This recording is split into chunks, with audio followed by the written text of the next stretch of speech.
بسم الله الرحمن الرحيم. السلام عليكم ورحمة الله وبركاته.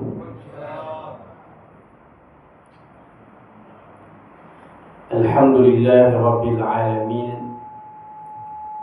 وبه نستعين على أمور الدنيا والدين، والصلاة والسلام على أشرف الأنبياء والمرسلين سيدنا محمد وعلى آله وأصحابه ومن تبعهم بإحسان إلى يوم الدين.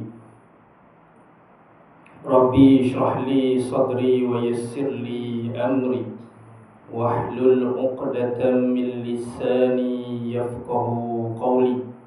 اللهم افتح علينا حكمتك وانشر علينا من خزائن رحمتك يا أرحم الراحمين.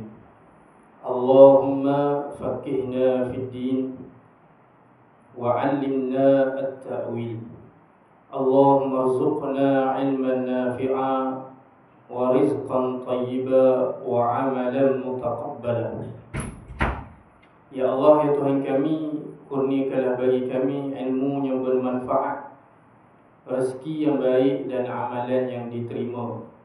Amin ya rabbal alamin. Yang saya muliakan Tuan Musi, Tuan Haji Imran, Tuan Imam, Tuan Syarah, pemimpin masyarakat, para asatizah, tuan-tuan guru, ustaz, ustazah, hadirin hadirat, ibu-ibu, ayah-ayah yang dikasihi, yang dirahmati Allah Subhanahu wa taala sekalian. Allah Taala berfirman, a'udzu billahi minasyaitonir rajim. Subhanalladzi asra bi'abdihi lailan minal masjidil haram ilal masjidil aqsa masjidil aqsa alladzi barakna hawlahu linuriyahu min ayatina innahu huwas sami'ul basir. Maha suci Tuhan yang telah memperjalankan hamba-Nya pada suatu malam dari Masjidil Haram ke Masjidil Aqsa, yang kami berkati sekelilingnya agar kami perlihatkan kepadanya sebahagian daripada tanda-tanda kebesaran kami. Sesungguhnya Dia Maha mendengar lagi Maha melihat. Tuan-tuan yang mulia, syukur kehadirat Allah Subhanahu wa taala dapat sama-sama kita dipertemukan untuk kita berjamaah maghrib pada malam ini. Yang kita tahu bulan yang lepas, Rajab, pastinya rata-rata di kawasan kita, surau masjid kita ada mengadakan ceramah berkenaan dengan Isra' dan Mi'raj. Apa pun cerita yang dibawakan, pastinya tidak lari cerita tentang peristiwa yang Nabi menerima solat itu sendiri. Maka inilah yang kita lakukan. Maka solat yang difardukan kepada kita 5 waktu, inilah yang Nabi ambil secara rasmi, secara official daripada Allah Subhanahu wa taala, yang kita amalkan sehinggalah hari kiamat nanti. Dan tuan-tuan, baru-baru ni saya hadir ke satu ceramah juga. Sebelum kita masuk pada perbincangan, dan kita tak jauh daripada topik yang kita sebutkan ini, yang ulasan penceramah tersebut berkenaan dengan isunya berkenaan dengan kaedah merawat jiwa melalui ibrah, peristiwa Isra' dan Mi'raj. Rata-rata kita hari ini mencari pelbagai kaedah untuk merawat jiwa kita. Budak muda sekarang dipanggil healing, kan? Merawat jiwa, nak menenangkan diri dia, minda dia, jiwa dia. Healing lah. Macam-macam kaedah. Tetapi sebenarnya Tuhan hidangkan kita dengan peristiwa Isra' dan Mi'raj yang wajib kita imani ini dengan kaedah yang jelas, yang sepatutnya itulah menjadi kaedah merawat jiwa kita. Yang ayat yang saya bacakan tadi, yang mana Nabi ini diperjalankan pada suatu malam dari mana? Dari Masjid Al-Haram ke Masjid Al-Aqsa.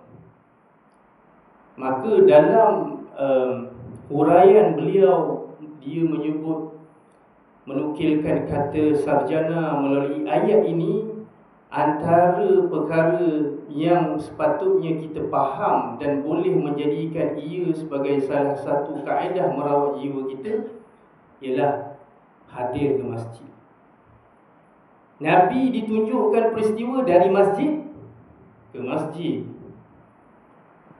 Ada masalah jiwa, ada masalah apa pun, datang ke masjid, rawat jiwa kita. Masjid tu bukan datang saja dengan adalah aktiviti pengimarahannya, pengisiannya, solatnya, pastinya solat berjamaah itu. Bukannya kita daripada warung ke warung, tempat ngeteh satu ke tempat ngeteh yang kedua, untuk healing, mencari tempat untuk menenangkan jiwa kita, tidak. Tapi Allah menunjukkan dari masjid ke masjid itu salah satu proses untuk kita membantu merawat diri kita. Ini yang sepatutnya kita ambil ibrah dalam peristiwa Isra' dan Mi'raj yang kita sebut saban tahun. Dan adalah lagi contoh yang saya rasa nanti kita akan sebut jugalah.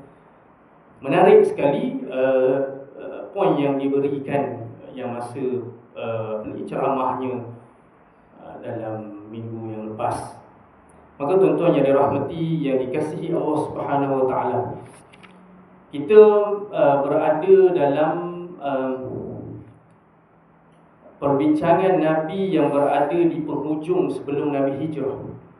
Maka yang lepas kita ada bawakan cerita ataupun perbincangan berkenaan dengan Nabi ini diuji dengan kematian bapa saudara kesayangannya, iaitu Abu Talib. Selepas beberapa ketika yang tidak jauh, meninggal pula isteri yang tercinta, iaitu Khadijah radhiyallahu anha. Maka kalau kita tengok balik, saya semak di sini, kita berhenti pada dakwah Nabi di Taif. Pastinya kita sebut bahawa selepas sahaja Nabi ini percubaan baginda untuk menyebarluaskan dakwah baginda di Makkah kurang mendapat sambutan, dan Nabi cuba untuk pergi ke tempat yang lain, iaitu ke Taif, untuk Nabi menyebarkan dakwah baginda di sana. Selepas saja kita tahu cerita berkenaan dengan Nabi, dia dipulaukan selama berapa tahun? Cik Hamzah? Lupa. 3 tahun. Dari tahun ke-7 kenabian sehinggalah tahun yang ke-10.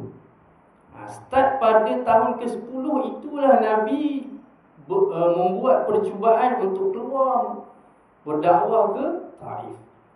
Dan kalau di sini kita pun dah menyebutnya pada bulan Syawal tahun ke-10 kenabian, yang mana Taif, jarak Taif ke Mekah lebih kurang 60 batu. Dan Nabi pergi dengan berjalan kaki bersama dengan pembantunya bernama Zaid bin Harithah. Maka kita dah sebut yang lepas secara kita tak masuk banyak bahawa Nabi masuk dalam kabilah-kabilah yang berada di Taif itu.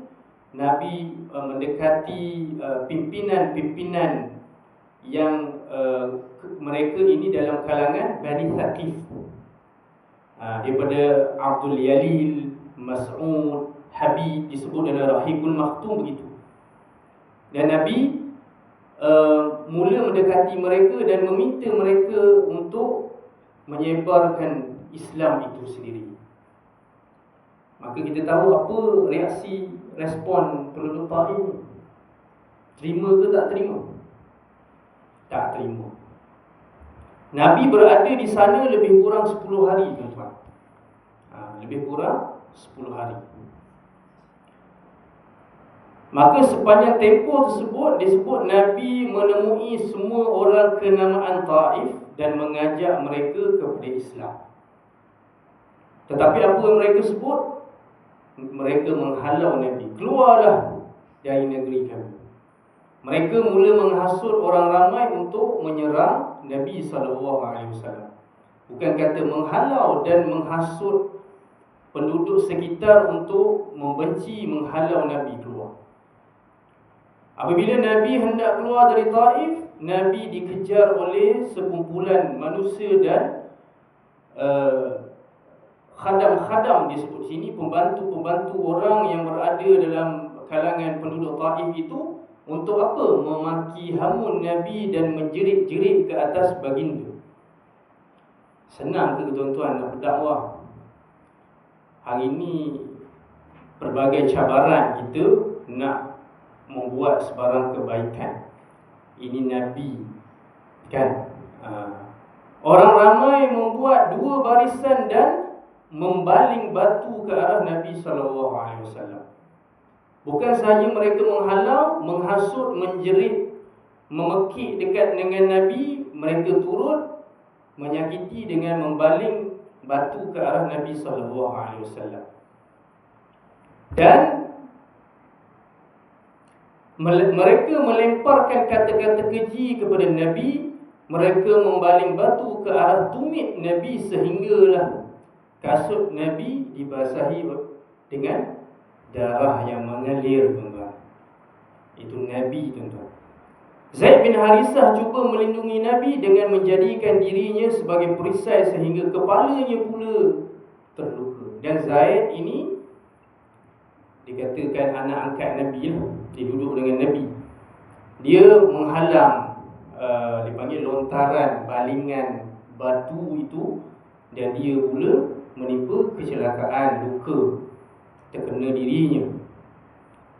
Begitulah terus menerus sehingga mereka memperlakukan kepada Nabi, memaksa Nabi berselindung di sebuah kebun milik Utbah dan Syaibah, iaitu dua orang beradik yang merupakan anak kepada Rabi'ah. Dan kebun itu, tuan-tuan, tidak jauh ataupun dikatakan jaraknya 3 batu daripada Taif. 3 batu jarak banyak, tuan-tuan. 3 batu. Setelah Nabi masuk ke dalam kebun itu, Nabi dibaling batu, Nabi pun beredar masuk dalam satu kebun. Kan Nabi duduk di situ, dan di situ juga, tuan-tuan, orang juga turut menyerang Nabi. Ada juga dalam kalangan orang Taif berada di situ, baling lagi batu. Dan Nabi terus menghampiri ada satu pokok kurma dan duduk berteduh di situ. Nabi pun mencari tempat yang selamat dan rehat di situ. Dan merasa sedikit aman, lalu Rasulullah SAW berdoa dengan doa yang terkenal, yang menggambarkan kesedihan yang menyelubungi sanubari Nabi kerana kesukaran yang dilalui serta rasa gundah yang tidak ada orang yang mahu beriman dengan Allah Subhanahu wa ta'ala.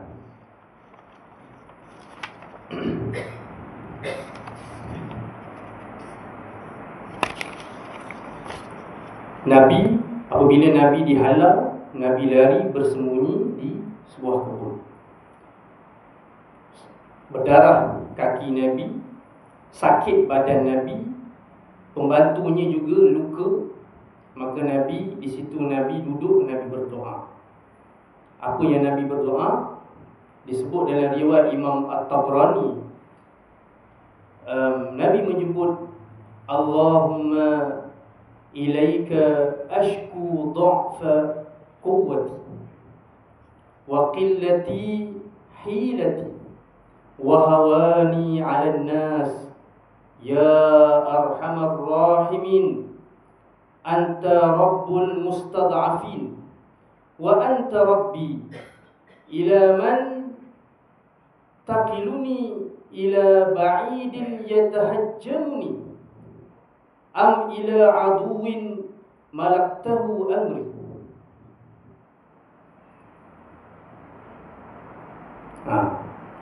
Nabi di situ Nabi berdoa, tuan-tuan. Nabi menyebut dalam riwayat ini ada perbincangan lah menurut ahlul hadis Imam Tabrani ini, tapi dia doa.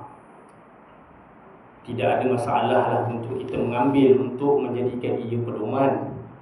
Nabi mengatakan, Ya Allah, kepadamu aku ashku dha'fa quwwati, aku mengadu kelemahan diri, wahilati wa qillati hilati, dan kurangnya daya upayaku, dan wahawani 'alan nas, rendahnya aku, hinanya aku dalam kalangan manusia.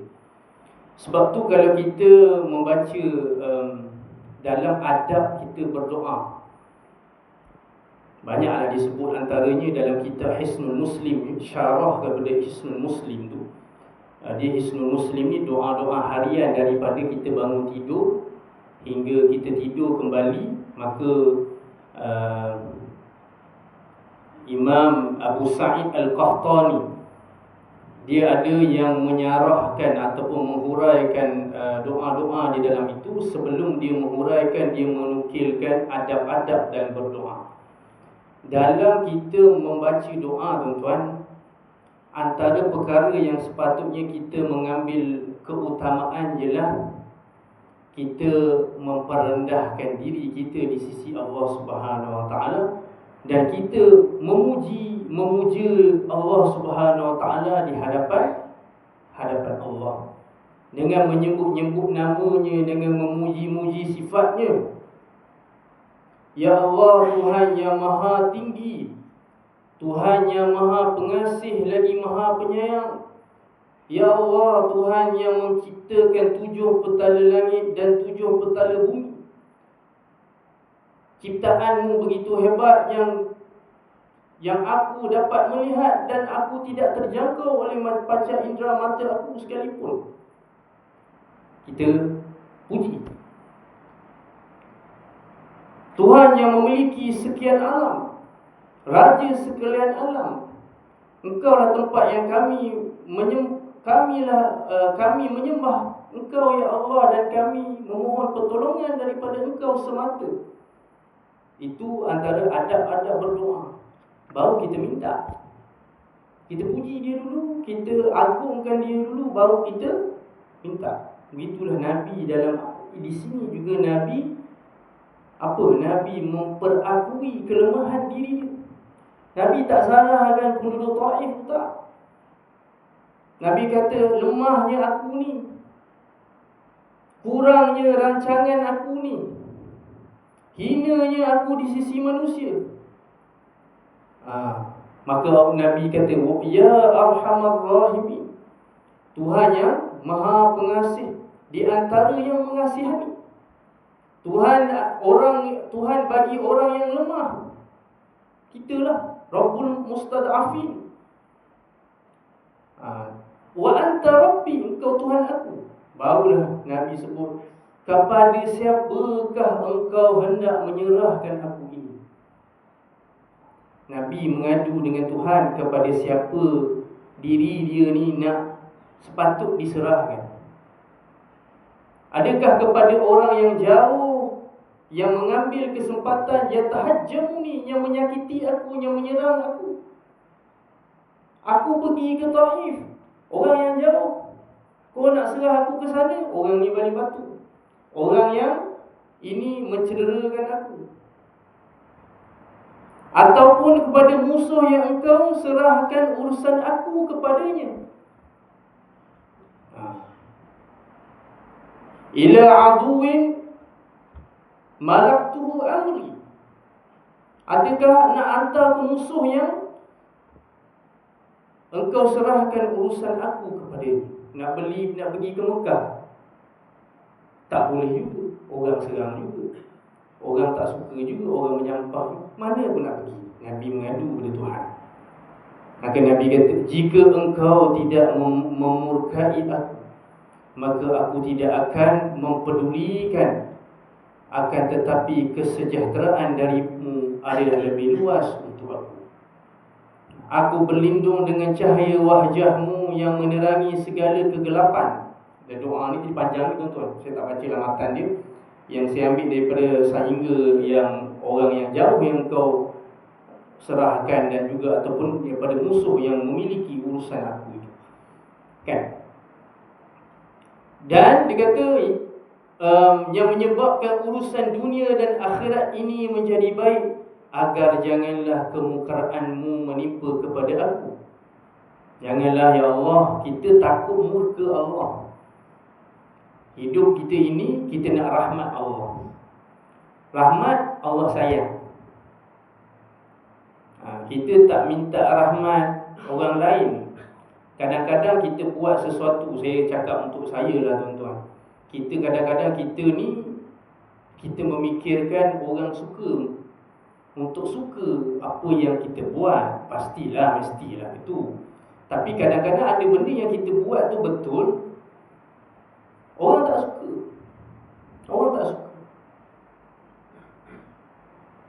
Sanggup kita menyalahi hukum untuk buat sesuatu supaya orang suka akan kita, sedangkan Tuhan tidak suka.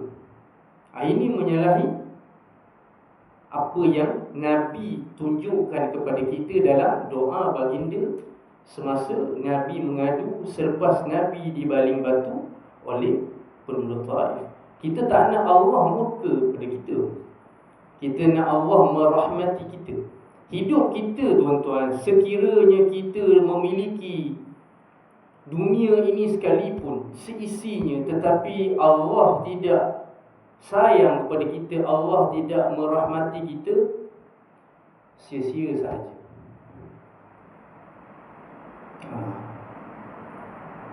Allah bersifat dengan Ar-Rahman, Ar-Rahim. Kita mati, kita sebut apa pada mayat tu? Allahumma ighfir lahu warhamhu. Ampunkanlah dia, rahmatilah dia. Kita doa untuk ibu bapa kita, Rabbi ighfirli wa liwalidayya warhamhuma. Ampunkanlah dosa ibu bapa aku dan rahmatilah mereka berdua.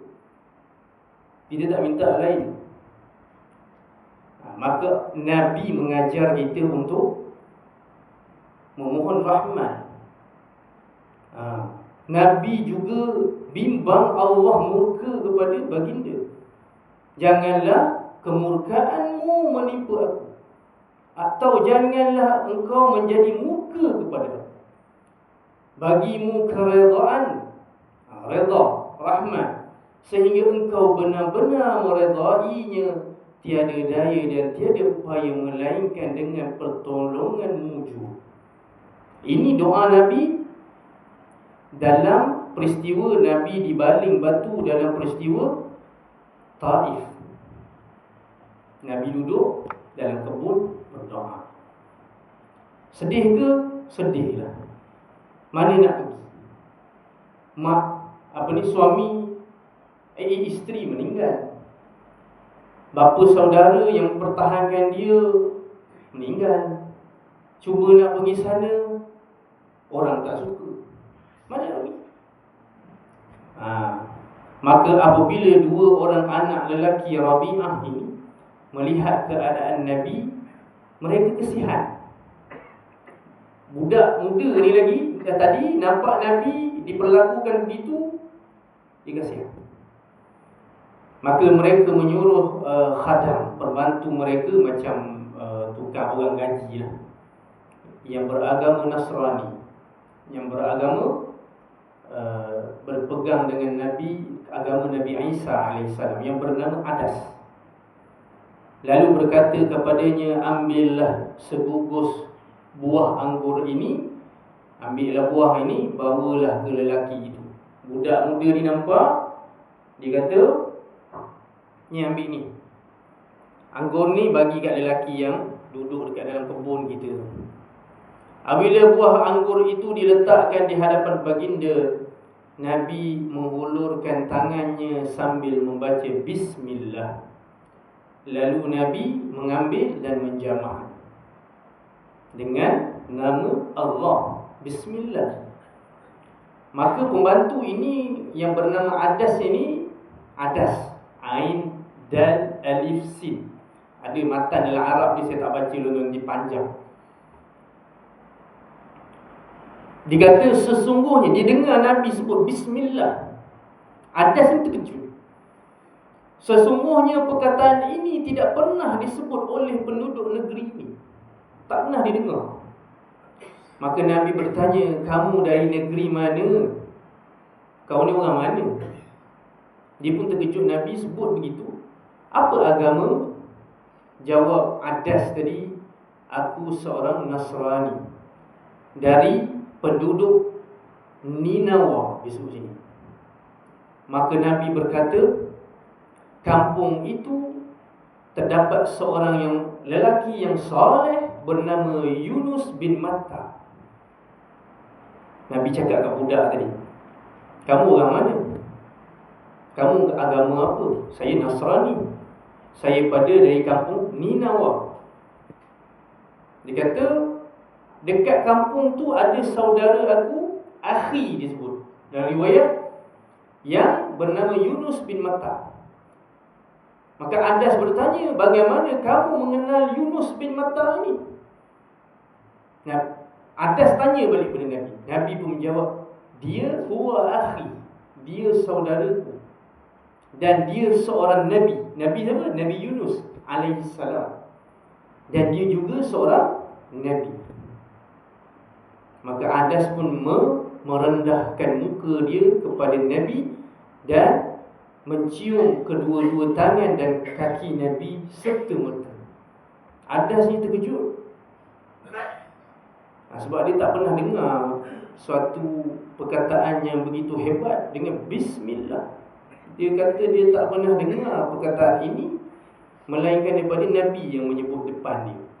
Nabi buatlah perbualan dengan dia. Rupanya orang ni pada sekian tempat, dan tempat itu Nabi mengatakan dia ada saudara apa? Seangkatan dengan Nabi, iaitu Nabi Yunus alaihissalam, yang juga merupakan Nabi dan Rasul.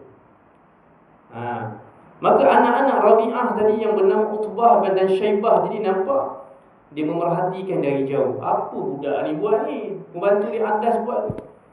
Maka berkata salah seorang dari mereka, budak suruhanmu telah merosakkan urusan kita. Apabila Adas datang semula kepada mereka, mereka berkata, Jahannam kamu, apa yang kamu lakukan? Dalam dua orang ni tadi melihat perbuatan dia mencium,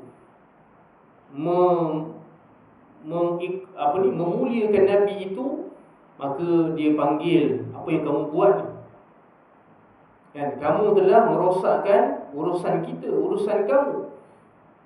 Maka Adas kata, wahai tuanku, di muka bumi ini tidak ada sesuatu yang lebih baik daripada lelaki itu. Tak ada lagi orang yang lebih melainkan lelaki itu. Dia telah memberitahu aku perkara yang hanya diketahui oleh Nabi sahaja. Dia Sebab Nabi Muhammad ini mengatakan sesuatu, mengujarkan sesuatu yang layak yang perkatakan hal itu Nabi saja. Maka mereka mengatakan kepada Adas, mengeji Adas, wahai Adas, jahanam engkau. Janganlah sampai dia memalingkan engkau daripada agamamu. Sesungguhnya agamamu lebih baik daripada agamanya. Yang begitu jahat yang bernama Utbah dan Syaibah, anak kepada Rabi'ah itu. Maka tuan-tuan, selepas itu Nabi duduk di kebun. Nabi tak tahu nak ke mana. Kemudian Nabi keluar dari kebun itu dan pulang ke Makkah. Keadaan Nabi sangat berduka cita dan hatinya remuk. Nabi sangat sedih, tuan-tuan. Nabi sudahlah kematian bapa saudaranya, isteri yang tercinta diwafatkan oleh Allah Subhanahu Wa Taala, dan juga Nabi dihalau oleh penduduk Taif. Sampailah ke satu tempat bernama Qarnu Manazil, dan Allah mengutus di situ seorang malaikat Jibril kepada Nabi, bersama juga malaikat yang menjaga gunung. Ketika situ Nabi berjalan keluar pada gunung. Dalam sebahagian riwayat, Nabi berjalan tu huyung hayam, badannya sakit, kan, keadaan bersedih. Dia macam kita ni, kita kata hilang punca. Sebab tu dalam tahun ini ditetapkan satu bab disebut tahun kesedihan. Nabi memang sedih. Maka Jibril meminta baginda supaya mengarahkan malaikat gunung itu untuk apa? Menghempapkan 2 bukit ke atas penduduk Taif. Maka disebut dalam riwayat Bukhari, hal ini berkenaan dengan kisah yang diambil daripada Urwah ibn Zubair, bahawa Aisyah yang meriwayatkan hadis ini.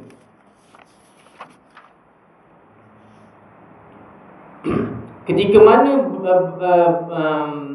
Aisyah, beliau bertanya kepada Nabi sallallahu alaihi wasallam. Dia bertanya, dia kata, hal ata alaika yawmun kana ashadda min yawmin Uhud?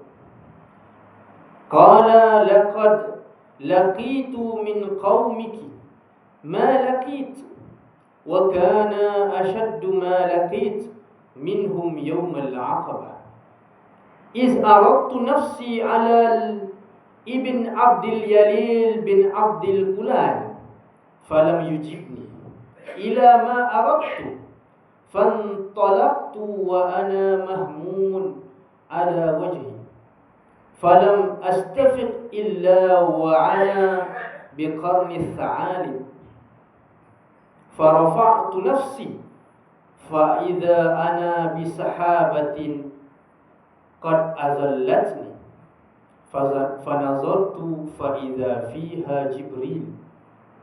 Saya baca dulu separuh. Aisyah ini bertanya kepada Nabi. Ditanya. Satu ketika Aisyah bertanya kepada Nabi, pernahkah kamu melalui satu hari yang lebih dahsyat daripada hari yang berlakunya perang Uhud? Perang Uhud tak berlaku lagi. Ini cerita ni selepas pada tu. Aisyah pernah bertanya. Dia tanya kepada Nabi, ada tak hari yang pernah engkau rasa yang lebih dahsyat daripada hari peperangan Uhud? Sebab kita tahu peperangan Uhud banyak mengorbankan sahabat Nabi. Lebih kurang 70 syuhada. Siapa mati? Hamzah. Kita pernah sebut. Mati dibelah dadanya. Sebahagian riwayat mengatakan dikeluarkan jantung hatinya. Matinya Abdullah bin Jahash yang ada pertalian perhubungan dengan Nabi. Matinya Mus'ab bin Umair yang Nabi sayang, orang yang awal-awal Nabi utus pergi Madinah, sebar kat sana, mati pada tahun 3 Hijrah. Dan juga barisan-barisan daripada Muhajirin dan daripada Ansar yang lain yang turut mati dalam perang Uhud. Aisyah tanya, ada tak hari yang kau lalui lebih dahsyat daripada hari perang Uhud itu? Tuan-tuan masih boleh kata ni tuan-tuan? Boleh ni? Ke rasa berat dah ni? Boleh kan? Saya tengok macam tunduk macam risau juga saya yang bersemangat yang lebih ni. Okey, kalau okey tak? Kalau tak saya nak berhenti. Jam saya baru 36 minit. Okey. Boleh kan tuan-tuan? Nabi ditanya oleh isteri baginda, ada tak hari yang pernah kau lalui yang kau rasa, tak bagi kau lah, mestilah panggilan yang cantik, panggilan yang baik dengan suaminya. Tapi Arab ni dipakai ka dan ki je. Kita ni dia ada laras bahasa yang menarik. Melayu ni ada keunikan dia. Arab ni, orang bahasa Inggeris pun sama, you juga kan. Dia bahasa Melayu ni dia ada keunikannya sendiri. Arab tak ka, ki. Dua orang kuma, ramai kum atau kunna. Macam tu lah. Ni riwayat lah dia sebut. Maka Nabi kata, jawab, aku pernah mengalami daripada kaum, qad laqitu min qaumiki ma laqit, apa yang aku alami, yang paling pernah aku lalui yang tersangatlah hebat ialah semasa aku di Aqabah. Di mana di Aqabah tu? Di Taif. Nabi tak kata perang Uhud lebih dahsyat. Nabi kata di Taif itu lebih rasa dahsyat. Tapi Nabi cedera je. Zaid tak mati, luka je. Tapi perang Uhud ramai mati. Kenapa? Nanti kita akan sebut. Nabi pun menyebut, dia kata, ketika mana aku menawarkan diri aku kepada Abdullah ibn Abdul Yalil bin Abdul Kulal. Ketika mana Nabi menawarkan diri dia, iz aradtu nafsi ala ibn Abdul Yalil bin Abdul Kulal. Ni tadi pemimpin Taif tadi, daripada Bani Saqif. Dia pun kata dia tidak menyahut ajaran. Nabi pergi berjumpa dengan orang ini yang disebut tadi. Orang ni tak terima aku punya dakwah. Lalu pun aku beredar dengan penuh kesedihan, sehinggalah aku, dia kata, berjalan sedar-sedar aku berada di Qarni Sa'alib, yang dinamakan sebagai Qarni Manazil, tempat orang Yaman miqat. Betul Ustaz? Farafa'tu nafsi, maka Nabi mengangkat kepala dia. Tiba-tiba aku melihat segumpulan awan yang menaungi aku. Faiza ana bisahabati, yang menaungi aku. Fanazartu, dan aku perhatikan, aku melihat. Faiza fiha Jibril, Nabi pun tengok dekat dalam awan tu ada malaikat Jibril alaihissalam. Dan dia memanggil aku. Dia kata, fanadani qala inna Allaha qad sami'a qawla qaumika lak wa ma raddu alayka wa qad ba'atha ilayka malakul jibal lita'murahu bima syi'ta fihi. Fanadani malakul jibal fasallim alayya thumma qala ya Muhammad. Faqal zalika fima syi'ta an utbiqa alaihim al-akhshabain. Faqala an-nabi bal arju an yukhrijallahu min aslabihim man ya'budallaha wahdah la yushriku bihi syai'an. Hadis ni riwayat Bukhari. Dan Nabi bila mengangkat kepala baginda yang mulia itu, Nabi nampak awan menaungi baginda, dan Nabi nampak di awan itu ada malaikat Jibril, dan dia memanggil Nabi. Dan ketika itu Jibril mengatakan, sesungguhnya Allah telah mendengar apa kata-kata kaummu ke atas kamu. Qad sami'a. Inna Allah, ada inna, ada qad lagi. Sesungguhnya Allah ni telah mendengar kata-kata kaum kamu ke atas kamu, dan apa yang mereka balas ke atas kamu. Wa ma raddu alaika.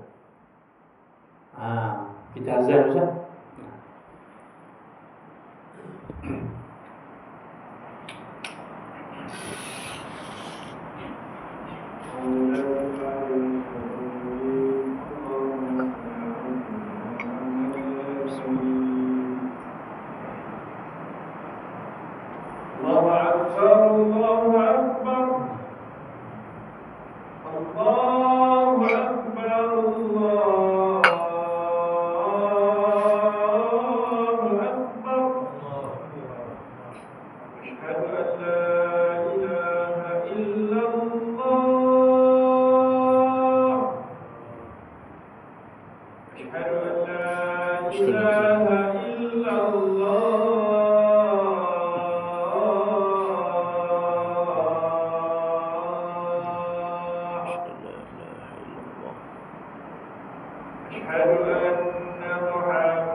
Selepas sahaja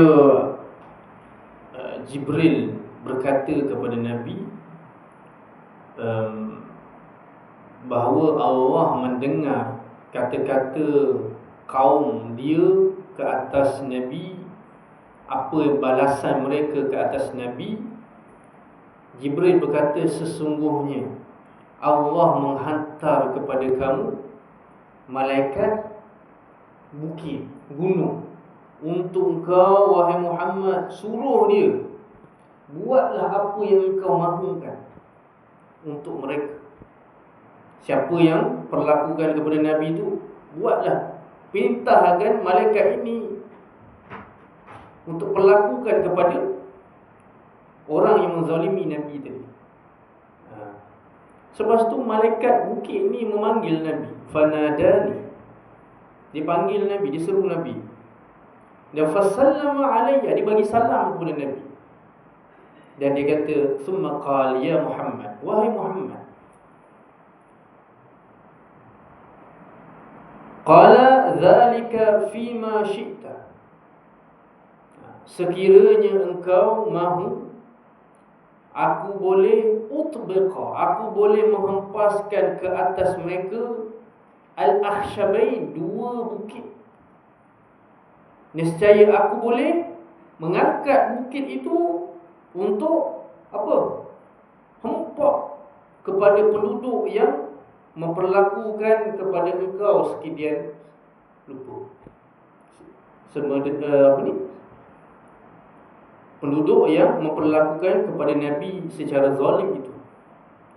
Maka Nabi balas dengan satu kata-kata yang kita tersentuh dan kita pun rasa kita sepatut tiru macam mana Nabi buat.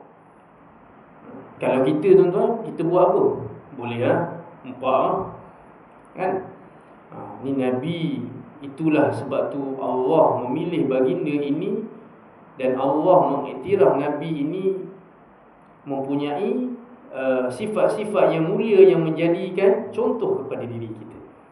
Malah Nabi dikata, aku mengharapkan, bal arju an yukhrijallahu min aslabihim, aku mengharapkan Allah mengeluarkan daripada sulbi mereka, keturunan mereka. Sulbi ni tulang punggung, tulang tajam ni. Dan maksudnya yang penduduk sekarang ni yang tak berapa nak baik ni, biarlah. Mudah-mudahan keturunan mereka ini yang keluar selepas ini, mereka ini dalam kalangan apa? Man ya'budallaha wahda, mereka yang menyembah Allah semata. Tak apalah, yang penting keturunan mereka nanti yang keluar ini dalam kalangan orang yang menyembah Allah semata, tanpa mensyirikkan. La yusyriku bihi syai'an, tidaklah mereka mensyirikkannya dengan sesuatu pun. Ini dia kata, jawapan baginda ini mempamerkan peribadi baginda yang unggul, seperti yang saya sebut tadi lah. Allah mengiktiraf Nabi uswatun hasanah, qudwah, uswah, pencontoh yang baik, serta akhlak yang agung yang tidak dapat ditandingi oleh orang yang lain. Ini Nabi tunjukkan kepada kita, bukan jahat balas dengan jahat. Orang itu sihir kita, maka pun kita sihirnya balik. Orang itu, kita ada undang-undang lah. Kalau kata orang itu pancitkan tayar kita, kita letupkan kereta dia balik. Tak boleh. Kalau orang tu calarkan kereta kita, buatlah apa-apa yang kalau tuan-tuan nak laporkan secara gunakan kaedah undang-undang, teruskanlah. Kan kita ada undang-undang. Tapi bukanlah menggunakan kaedah yang menyanggahi syarak yang Nabi dan Allah tidak menyukai. Maka inilah sikit tuan-tuan cerita sebelum Isra' dan Mi'raj. Kita ada lagi satu perjumpaan lah. Kita ada satu lagi sebelum masuk Ramadan. Kita dah masjid ni ada buat Isra' Mi'raj. Ada? Dah jemput dah. Saya tak perasan. Dah ada dah. Saya yakin di dalam ceramah tersebut pastinya ada diselitkan cerita tentang Taif ini. Matinya Abu Talib, matinya Khadijah radhiyallahu anha. Ataupun kalau mungkin tak sebut pun, di sekilas lalu tu pasti ada menyebutkan hal tersebut. Saya tadi ayat tu sebenarnya ayat yang innallaha sami'un basir, itu sebenarnya ada kait dengan doa Nabi ini, yang mana kita boleh, kalau dalam ayat ni bab tafsir tuan-tuan, kita boleh tadabbur dekat sini. Kalau menurut mufassirun, orang menafsirkan Quran ini, di awal itu Allah membesarkan zatnya, dirinya. Subhanallazi asra bi'abdihi, Allah membesarkan subhanallazi, yang memperjalankan hamba-Nya.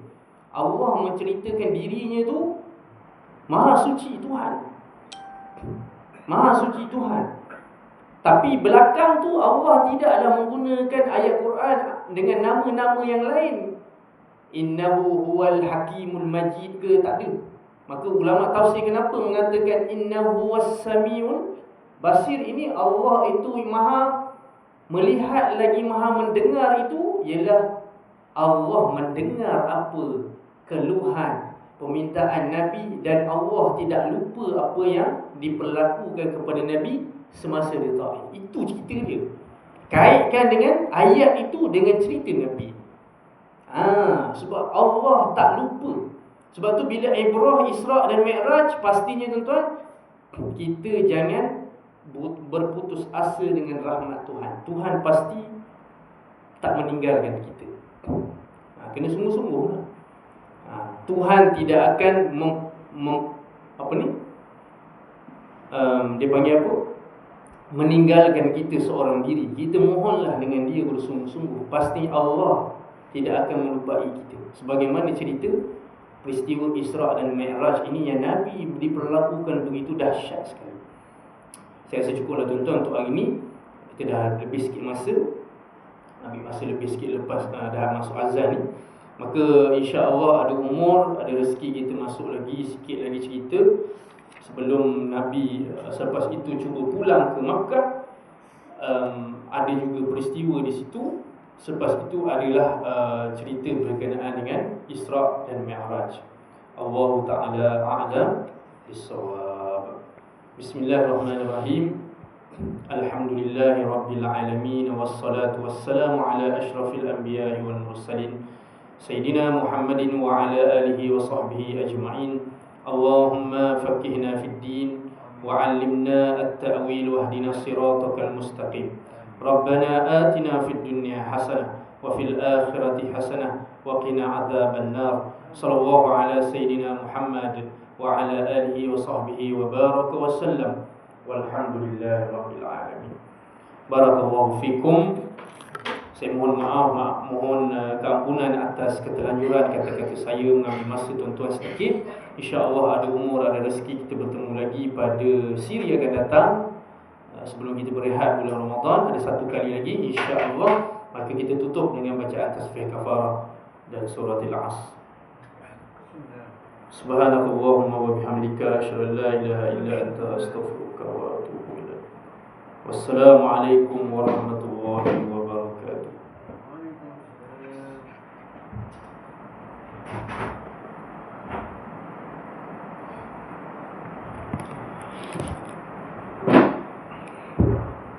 Selesai.